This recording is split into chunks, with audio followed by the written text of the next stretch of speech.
Hey everyone, welcome back. Today we're in the kitchen. I'm gonna do a Mexican dish tonight, a Mexican supper. All of us have been kind of under the weather with like sinus, runny nose, congestion, all that stuff. And usually Mexican helps kind of open up those sinuses a little bit. So we're gonna do a Mexican casserole. I've got chicken boiling on the stove over here behind me, and then I'm gonna show you how to put it together. And then we're also gonna do some refried beans and some Spanish rice. So it's really easy to throw it together, and I hope you enjoy it. So let's get started. Okay, so the first thing you're going to do is spray a glass 9x13 casserole dish, which I've already done here. And then you're going to line the bottom of it with some tortillas. Here I'm using the big burrito size just because that's what I have on hand. But you could absolutely use the smaller taco size if you want. Just do 4 or maybe 6, just as long as you cover it. Then you're going to do a next layer. It's kind of like a lasagna. You're going to layer it. So the next layer is going to be just plain old refried beans straight out of the can, whichever brand you like, whatever kind you like. Doesn't really matter. You're going to put half the can of the refried beans on this layer. And then the next thing comes the chicken. You remember I was boiling it on the stove. So when it finished, I just stuck it in my mixing bowl in the mixer with the paddle attachment and let the mixer shred it so I didn't have to fool with it by hand. So you're going to put half the chicken down like this first. Then you're going to get some salsa. And this is the jar that I got from Sam's. And it's the same jar I'm going to use in the rice. Sprinkle it all over. Put as much or as little as you like. Mild salsa, hot salsa, whatever kind you prefer. This is also the point that you could put sliced black olives like my parents do, or some sliced jalapenos, or anything that you want to add in there. Make it your own.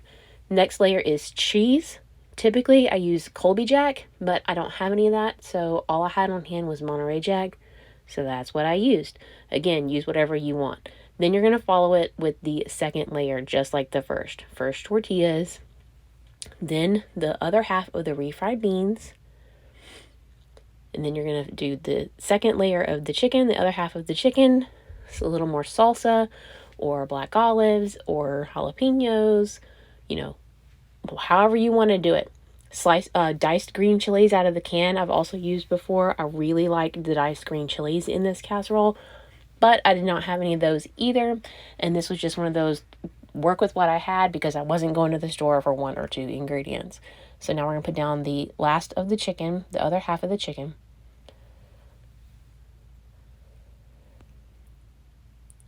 And then we're going to use a little more salsa. And like I said, you make it your own. If you don't like olives like us, leave the olives out. If you can't handle a lot of spice like us, leave the jalapenos out. If you don't want extra hot salsa, don't use it. Use mild and use very, very little. But we just do what we like or what you have on hand, and that makes it very versatile. And then a little more cheese. And then you're going to finish it off with the last layer of just tortillas. So you won't start another layer. You're just going to tuck in the tortillas in the top just to keep it from browning and drying out in the oven. Typically also here is where I put a layer of cheese on top. But this is all the cheese I had on hand. So it's kind of pitiful looking, but we just went with it because I wasn't going to waste the cheese. Then you're going to put that into a 350 oven. And you're going to bake it for roughly 30 minutes, 25-30 minutes, until it's bubbly and the tortillas on top are starting to brown. So you're going to put that in the oven, and then while this is baking, we're going to get started on the rice and the beans. Here is the Spanish rice recipe. I do not have a recipe for the Mexican casserole. It's just a made up, make it how you want to kind of a thing. So there's no real recipe for that, but here's the rice. First thing, in a saucepan, you're going to use 2 tablespoons of olive oil in the saucepan. You're going to put it over like a medium heat. And this is a very small onion that I chopped up. I mean, very small. Probably between just a little bit larger than a golf ball. And I'm going to put half of it in here for the rice, and I'm going to use the other half for the refried beans. So you just cook that for just a minute over a medium heat until they kind of start to get soft. And then while I'm waiting on those, I'm going to go ahead and crack open another can of refried beans. And we're just going to put the beans in this pot with some garlic. I always put garlic and onion in my beans. And funny story, Jason never realizes that there's onions in these beans because I typically use the little tiny food processor and I get them really fine. But today I did not. I just chopped on my hand and I chopped them a little too large and he noticed that there was onion in the beans. And now he's arguing that I never put onion in the beans, but I really do. He just doesn't notice it. I usually put about that much garlic and then we'll just do the other half of the onion. Get those stirred together and put it on a low, let it kind of get hot very slowly. And then check these onions, they're about done. So we're going to put in 1.5 cups of plain white uncooked rice. You're not going to cook it first, just put it in there dry. And you're going to let that go. And while that's starting to brown, I'm going to go ahead and measure out 2 cups of chicken broth and set it to the side so that when the rice is brown, it's ready for me. And this process to brown the rice is going to take about 5 to 7 minutes. You're just going to have to let it go slow. Stir it every couple of minutes just to make sure it doesn't burn. And just let it go. And it'll pop and it will sizzle some. And it'll take a while and you'll start to see little brown bits in there. We're going to check on these beans. You don't want them to burn. I'm getting my salsa ready to add to the rice when it's time. Just keep stirring.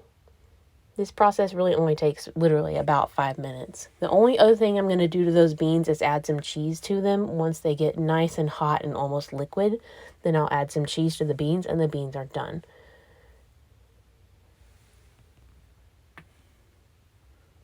Do you guys like Mexican food? We love it. All right, the rice is brown, so we're going to add 2 cups of chicken broth. And then to that, we're going to add 1 cup of salsa. I'm going to use that same salsa that I used in the casserole. Stir that around. Then you're going to add your seasonings. You're going to use 1 teaspoon of garlic salt, not garlic powder, garlic salt. And then also the same 1 teaspoon, ish, of cumin. I love cumin. I love the way it smells, so I'll put just a teeny bit more in there than 1 teaspoon, but it's okay. We need the spice. You're going to stir that around. You're going to drop the heat down to a low and then cover it and simmer it for 20 minutes. And I do not take the lid off and stir it during that 20 minutes. Just let it go. Leave it alone. Stir those beans. They are nice and hot. You can see the steam. So we're just going to add some cheese to those and stir it in there and let it melt. And then by the time the rice is done, the casserole will be done and dinner will be ready to go. Typically, also for these beans, I don't use this cheese. I'm using cheddar tonight because, again, that's all I had on hand. Typically, I use Colby Jack cheese. And this is what it looks like when it should come out of the oven. You see the edges of the tortilla are nice and crispy and it's all bubbly. And then I just cut it into squares and then put a square on our plate. And then I top that casserole with some nice shredded lettuce, little diced tomatoes, and a dollop of sour cream. I top the beans with cheese or cheese dip. And there it is. Thank you guys for watching. I hope this is a good one for you and your family. Thank you for the support, and we will see you on the next video. Bye.